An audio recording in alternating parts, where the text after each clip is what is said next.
Kazi na utu.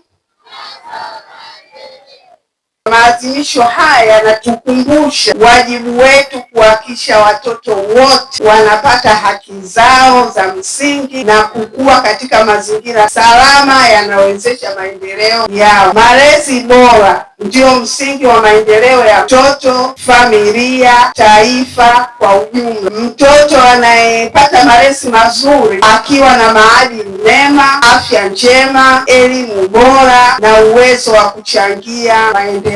Malezi ya mtoto si jukumu la mzazi pekee, bali ni jukumu la familia nzima, jamii, viongozi wa dini, walimu na serikali. Tunapaswa kuhakikisha watoto wanalindwa dhidi ya vitendo vya ukatili, unyanyasaji, ajira za watoto, ndoa za utotoni na mazingira yote yanaweza kuhatarisha ustawi wao. Serikali ya Tanzania inaendelea kuchukua hatua mbalimbali kuimarisha ustawi wa watoto kupitia utoaji wa elimu, huduma ya afya, lishe bora, ulinzi wa mtoto pamoja na kuweka mazingira salama yanayowezesha watoto kufikia ndoto zao. Hata hivyo, mafanikio haya yanahitaji ushirikiano wa wadau wote katika jamii. Ndugu wananchi, walezi, ni muhimu kwa wazazi na walezi kutumia muda wa kutosha kuwasikiliza watoto, kuwapa ushauri, kuwatia moyo na kuwa mfano bora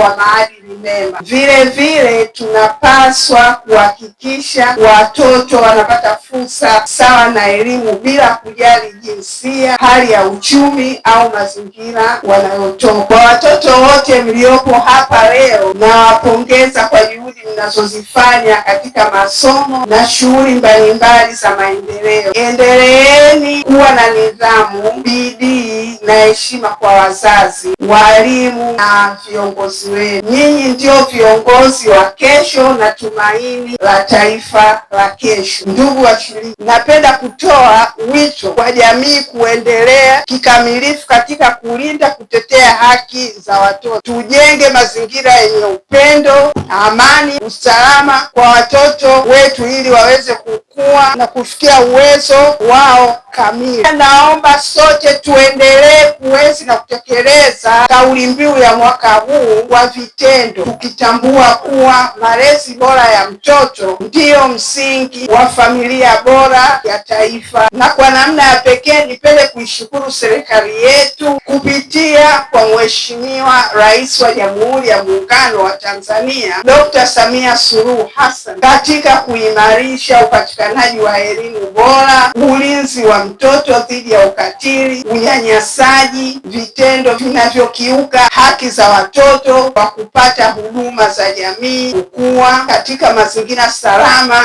na yenye upendo. Mwenyezi Mungu awabariki watoto wote wa Afrika. Mwenyezi Mungu aibariki Tanzania yetu. Mwenyezi Mungu ambariki rais wetu, Mheshimiwa Rais oye!